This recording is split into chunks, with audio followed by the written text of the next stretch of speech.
Sudarshan news देख रहे हैं आप। मैं हूं आपके साथ निमित सिन्हा और चलिए इस वक्त की खास खबरों पर हम नजर डालेंगे। सबसे पहले बात करेंगे असम विधानसभा की।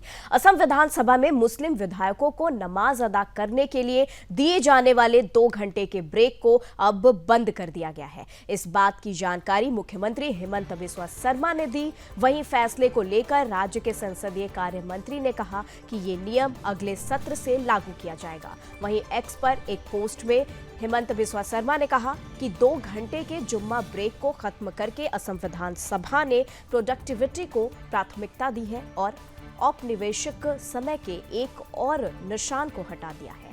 ये प्रथा मुस्लिम लीग के सैयद सादुल्ला ने 1937 में शुरू की थी। उन्होंने कहा कि इस ऐतिहासिक निर्णय के लिए माननीय अध्यक्ष विश्वजीत दैमारी और हमारे विधायकों के प्रति कृतज्ञता व्यक्त करता है। वहीं अध्यक्ष विश्वजीत दैमारी ने मामले को संज्ञान में लेते हुए और संविधान की धर्मनिरपेक्ष प्रकृति को देखते हुए प्रस्ताव दिया कि असम विधानसभा को शुक्रवार को किसी भी अन्य दिन की तरह अपनी कार्रवाई करनी चाहिए। विधानसभा की प्रक्रिया के नियमों में इस प्रावधान को खत्म करने का प्रस्ताव अध्यक्ष की अध्यक्षता वाली नियम समिति के समक्ष रखा गया, जिसने सर्वसम्मति से इस प्रथा को खत्म करने पर सहमति जताई है। बता दें, असम विधानसभा में खत्म हुआ जुम्मा ब्रेक का ये रिवाज 1937 में मुस्लिम लीग ने ये परंपरा शुरू की थी। अब सर्वसम्मति से इस विदेशी परंपरा को खत्म किया जा रहा है। सीएम हेमंत बिस्वा शर्मा ने विधायकों का आभार भी व्यक्त किया है और एक्स के जरिए उन्होंने ये संदेश, ये जानकारी पूरे देश भर में दी है।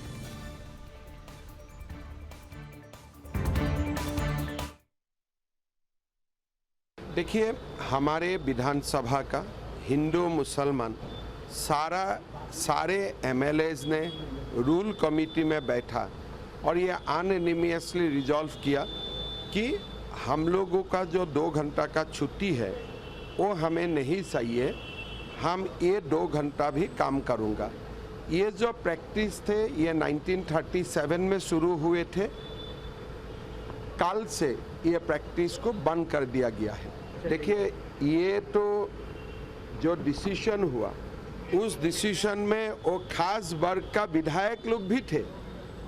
ये तो एक सर्वसम्मत सिद्धांत है, ये मैं लिया ऐसा नहीं है।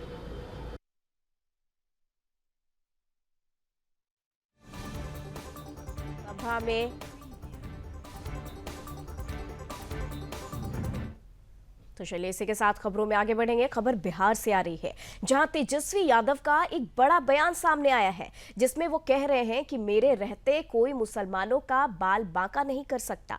दरअसल आपको बता दें कि असम विधानसभा में नमाज पढ़ने के लिए हर शुक्रवार को 2 घंटे की छुट्टी पर अब हेमंत बिस्वा शर्मा सरकार ने रोक लगा दी है, जिस पर तेजस्वी यादव का मुस्लिम प्रेम छलक उठा है और उन्होंने कहा है कि उनके रहते हुए मुसलमानों का बाल बांका कोई नहीं कर सकता। आपको बता दें कि ये वही नेता हैं जो हिंदुओं को दिन रात जातियां बांटते रहते हैं और जातिवादी राजनीति चमकाते रहते हैं और मुस्लिमों के लिए इनका लगाव किस तरह का है वो सबके सामने है। आइए आपको दिखाते हैं तेजस्वी यादव ने क्या कुछ कहा है। और इस देश में संविधान के अनुसार सभी को जो है इजाजत है, हर धर्म को समानता है, हर धर्म का मान्यता है, ये हमारे संविधान में है। कोई माई का लाल नहीं है हम लोगों के रहते हुए मुसलमान भाइयों का अधिकार छीन सके। हम लोग हमेशा से लड़ते रहे।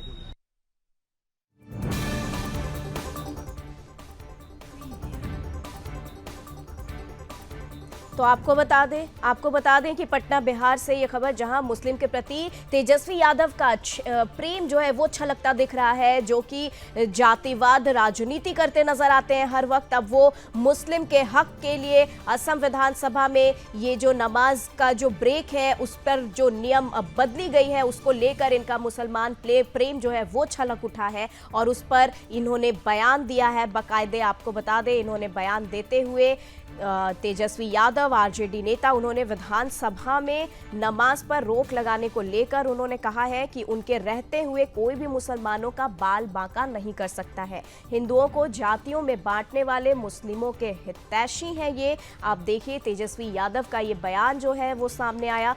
नमाज पर रोक लगने पर परेशान दिख रहे हैं तेजस्वी यादव और मुसलमानों को लेकर इनका जो भाई प्रेम है वो दिखता यहां पर नजर आ रहा है। और किस तरीके से ये बयान दे रहे हैं कि ये इनके होते हुए मुसलमानों का कोई बाल बांका नहीं कर सकता है।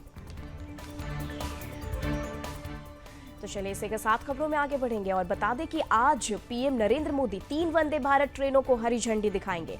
इससे पहले आज हम आपको ये भी दिखाते हैं जहां वंदे भारत ट्रेन बनती है। हम आपको ले चलते हैं एशिया के सबसे रेल बड़े कारखाना में आईसीएफ चेन्नई में, जहां हमारे संवाददाता सागर कुमार ने जायजा लिया और रेल कारखाने एक्सक्लूसिव रिपोर्ट वहां से भेजा है। तो आपको बता दें यहां पर हम रेल कारखाना आपको ले चलते हैं जहां की हमारे संवाददाता सागर कुमार ने यहां पर पूरे माहौल का जायजा लिया है, किस तरीके से ये ट्रेनें बन रही हैं, इस पर एक एक्सक्लूसिव रिपोर्ट हमारी देखिए। देखिए इस समय आईसीएफ चेन्नई के अंदर है और जहां पर भारतीय रेल की पूरी तरह से तस्वीर जिस रेल ने बदली है वो वंदे भारत ट्रेन देखिए किस खूबसूरती से ये भगवा रंग, ये सैफरन रंग की जो वंदे भारत है वो अब पूरी तरह से यहाँ पर आईसीएफ चेन्नई के अंदर तैयार हो रही है। देखिए किस तरह से काम यहाँ पर चल रहा है और करीब 74 वंदे भारत ट्रेन जो है वो बनकर तैयार हो चुकी है। आईसीएफ चेन्नई के अंदर कितनी तेजी से यहाँ पर ये काम चल रहा है, देखिए चारों तरफ अगर आप मेरे देखेंगे तो वंदे भारत के जो कोचेज हैं वो बन रहे हैं और ये एशिया की सबसे बड़ी भारतीय रेल की वो कोच फैक्ट्री है जहां पर सिर्फ ना बल्कि भारत, हिंदुस्तान बल्कि दूसरे देश, कई अफ्रीकन देश के अंदर भी यहां से रेल जो है वो भेजा जाता है, बनाकर उनको बेचा जाता है। तो कुल मिलाकर आत्मनिर्भर भारत और स्वदेशी का जिस तरह से प्रधानमंत्री नरेंद्र मोदी ने एक अलग पटल पर लाकर खड़ा कर दिया है, उसका जीता जागता उदाहरण ये वंदे भारत ट्रेन है जो देखिए कितना दिखने में खूबसूरत, बल्कि अगर इसकी स्पीड की भी बात करें तो बाकी दुनिया की देशों के ये टक्कर ये वंदे भारत रेल जो है वो दे रही है। आईसीएफ चेन्नई के अंदर जो दुनिया की दूसरे नंबर की ये फैक्ट्री है और एशिया की सबसे बड़ी फैक्ट्री। आपने देखा होगा भारतीय रेल की पटरियों पर जो सरपट दौड़ती ट्रेन है वो इसी आईसीएफ चेन्नई के अंदर बनती है और इस समय जो भारतीय रेल की सबसे चर्चित जो रेल है वंदे भारत ट्रेन, आप देख सकते हैं मेरे पीछे जो है वो वंदे भारत के कोचेज जो है वो इसी आईसीएफ चेन्नई के अंदर बनते हैं और आईसीएफ चेन्नई के अंदर जो है वो यही से ही बनकर जो ये चमचमाती भगवा ट्रेन आप देख रहे हैं जो इस समय भारतीय रेल की शान बन चुकी है वो इसी आईसीएफ चेन्नई के अंदर बनती है। किस तरह से बनती है, कैसे यहाँ पर काम किया जाता है, किस बारीकियों का यहाँ पर ख्याल रखा जाता है, वो पूरा का पूरा ये एशिया की सबसे बड़ी यहाँ पर फैक्ट्री है। ना सिर्फ इस आईसीएफ चेन्नई ने वंदे भारत ट्रेन दी है बल्कि कई ऐसे कोचेज दिए हैं जो भारतीय रेल को शान बढ़ाते रहे हैं। यहाँ पर तकरीबन 3000 कोचेज जो हैं वो हर साल तैयार होते हैं और अभी तक इस तरह के वंदे भारत जो है वो 74 बनाकर यानी 74 वंदे भारत को बनाकर तैयार कर चुके हैं। हालांकि इस रंग पर भी कई लोगों के दर्द हुआ था पेट में कि भगवा जो है वो कर दिया गया है। देखिए आईसीएफ के लोग भी काफी खुश हैं। कितने साल से आप काम कर रहे हैं? हालांकि बोलना अलाउड नहीं है यहाँ पर। देखिए ये बहुत कई एकड़ के अंदर ये फैली हुई फैक्ट्री है, लेकिन आज भी 3 जगह पर जो है खुद देश के प्रधानमंत्री नरेंद्र मोदी मेरठ से लखनऊ और चेन्नई से नारकोल और मदुरई से बेंगलोर पर वंदे भारत को हरी झंडी दिखाएंगे। उससे पहले ही आप देखिए खूबसूरत नजारा इस वंदे भारत ट्रेन का। सागर कुमार, सुदर्शन न्यूज, चेन्नई। तो देखिए आईसीएफ चेन्नई से तस्वीरें आप देख रहे थे जहां की हमारे संवाददाता सागर कुमार ने आपको वो तस्वीरें दिखाई जहां वंदे भारत ट्रेन किस तरीके से बनाई जाती थी। और अब यहां से पीएम मोदी क्या कुछ कह रहे हैं आपको सीधा सुनाते हैं। जो कहता है सत्यमेव जयते नानृतम, इस समय देश अपनी के आजादी के 75 वर्ष पूरे करके संविधान की 75वीं वर्षगांठ मनाने जा रहा है। इसलिए इस अवसर में भी गर्व भी है, गौरव भी है और प्रेरणा भी है। मैं आप सभी न्यायविदों को और सभी देशवासियों को इस अवसर पर बहुत बहुत बधाई देता हूं। इस अवसर पर राष्ट्रीय जिला न्यायपालिका सम्मेलन का जो महत्वपूर्ण आयोजन हो रहा है, मैं इसके लिए भी आप सबको शुभकामनाएं देता हूं। साथियों, हमारे लोकतंत्र में न्यायपालिका संविधान की संरक्षक मानी गई है। ये अपने आप में एक बहुत बड़ी जिम्मेदारी है। हम संतोष के साथ कह सकते हैं कि सुप्रीम कोर्ट ने, हमारी न्यायपालिका ने इस जिम्मेदारी का बखूबी निर्वहन करने का प्रयास किया है। आजादी के बाद न्यायपालिका ने न्याय की भावना की रक्षा की। आपातकाल जैसा काला दौर भी आया, तब न्यायपालिका ने संविधान की रक्षा में अहम भूमिका निभाई। मौलिक अधिकारों पर हुए प्रहार तो सुप्रीम कोर्ट ने उनकी रक्षा भी की। और यही नहीं, जब जब देश की सुरक्षा का प्रश्न आया, तब न्यायपालिका ने राष्ट्रहित सर्वोपरि रखकर भारत की एकता की भी रक्षा की है। इन सब उपलब्धियों के बीच मैं इन यादगार 75 वर्षों के लिए आप सभी विद्वज्जनों को बहुत बधाई देता हूं। साथियों, बीते 10 वर्षों में न्याय को सुगम बनाने के लिए देश ने कई प्रयास किए हैं। कोर्ट्स के मॉडर्नाइजेशन के लिए मिशन लेवल पर काम हो रहा है। इसमें सुप्रीम कोर्ट और जुडिशरी के सहयोग की बड़ी भूमिका रही है। आज जिला न्यायपालिका का ये कार्यक्रम भी इसी का एक और उदाहरण है। इसके पहले यहां कई लोगों ने उल्लेख भी किया, सुप्रीम कोर्ट और गुजरात हाई कोर्ट ने मिलकर ऑल इंडिया डिस्ट्रिक्ट कोर्ट जजेज कॉन्फ्रेंस का आयोजन भी किया था। इस तरह के आयोजन ईज ऑफ जस्टिस के लिए बहुत ही जरूरी है। मुझे बताया गया है यहां भी अगले 2 दिनों में कई महत्वपूर्ण मुद्दों पर चर्चा होगी। पेंडिंग केसेस का मैनेजमेंट, ह्यूमन रिसोर्स और लीगल फैटर्निटी की बेहतरी। आपने चर्चा के लिए सभी जरूरी विषय तय किए हैं। मुझे खुशी है कि सबके साथ अगले 2 दिनों में एक सेशन जुडिशियल वेलनेस पर भी रखा गया है। पर्सनल वेलनेस, सोशल वेलबीइंग की सबसे पहली जरूरत है। इससे हमें हमारे वर्क कल्चर में हेल्थ को प्रायोरिटी देने में मदद मिलेगी। साथियों, हम सब जानते हैं आज आजादी के अमृतकाल में 140 करोड़ देशवासियों का एक ही सपना है, विकसित भारत, नया भारत। नया भारत यानी सोच और संकल्प से एक आधुनिक भारत। हमारी न्यायपालिका इस विजन का एक मजबूत स्तंभ है। खास तौर पर हमारी डिस्ट्रिक्ट जुडिशरी भारतीय न्यायपालिका की व्यवस्था का एक आधार है। देश का सामान्य नागरिक न्याय के लिए सबसे पहले आप ही का दरवाजा खटखटाता है। इसलिए ये न्याय का प्रथम केंद्र है, ये पहली सीढ़ी है। हर तरह से सक्षम और आधुनिक हो, ये देश की प्राथमिकता है।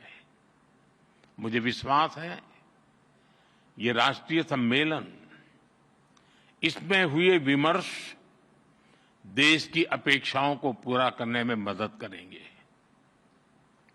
साथियों, किसी भी देश में विकास का अगर कोई सबसे सार्थक पैरामीटर है तो वो है सामान्य मानवीय का जीवन स्तर।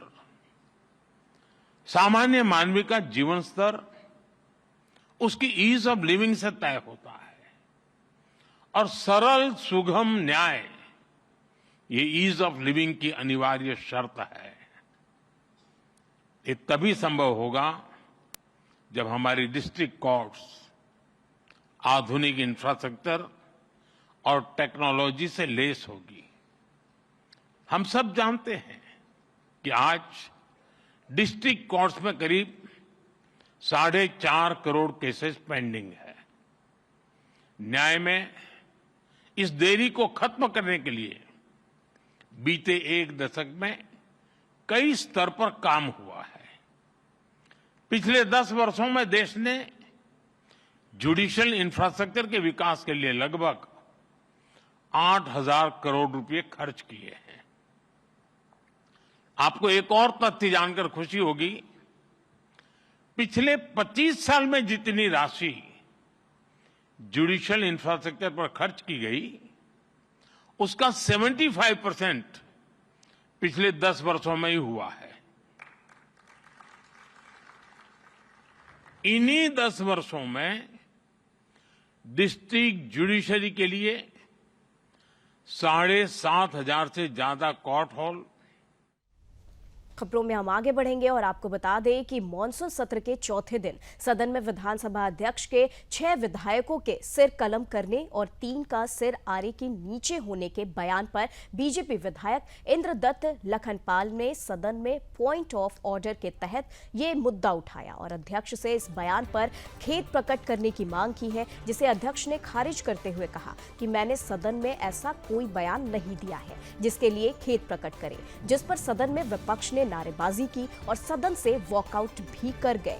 विपक्ष के नेता जयराम ठाकुर ने आरोप लगाया कि विधानसभा अध्यक्ष ने संवैधानिक पद पर बैठकर गैर जिम्मेदाराना बयान दिया था। विधायकों ने सदन में मामला उठाया, लेकिन विपक्ष की बात सुनने के बजाय कहा कि उनकी सीखने की उम्र नहीं है और जो कहा है वो ठीक कहा है। मुख्यमंत्री ने विधानसभा अध्यक्ष के बयान को जायज ठहराते हुए कहा कि विधानसभा अध्यक्ष ने जो कहा है उसमें कुछ गलत नहीं है। वहीं विधानसभा अध्यक्ष कुलदीप सिंह पठानिया ने कहा कि सदन की कार्यवाही नियमों से चलती है और सदन के भीतर मैंने कभी इस तरह की बात नहीं कही है।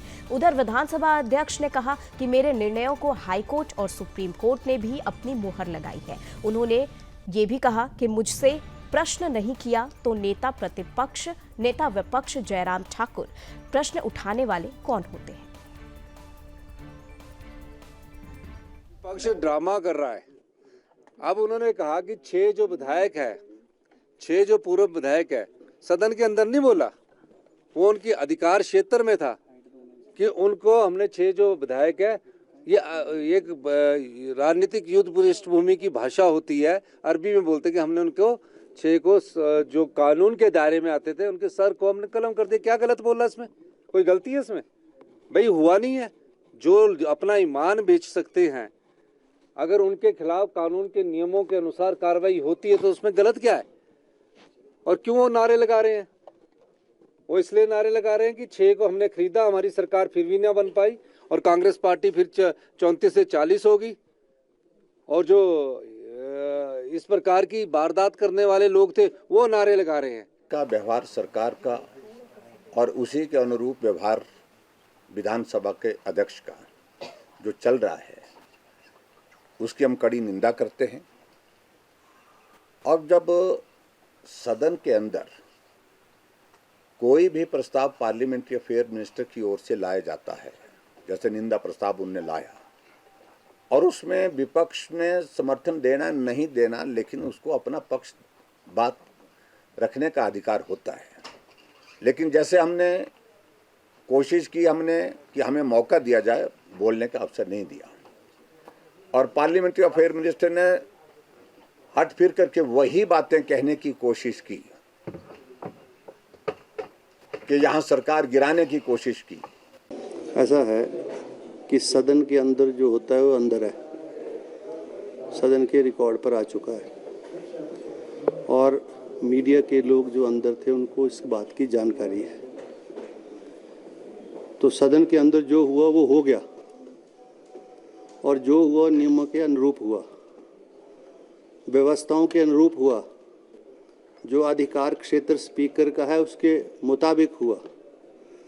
अब किसी नियम की उल्लंघना हुई, किसी कन्वेंशन को तोड़ा गया है, तो उसका इलाज भी उन्हीं नियमों में है, और जो समझते हैं ऐसा हुआ है वो उन नियमों को लेकर कोई भी प्रस्ताव सदन में ला सकते हैं।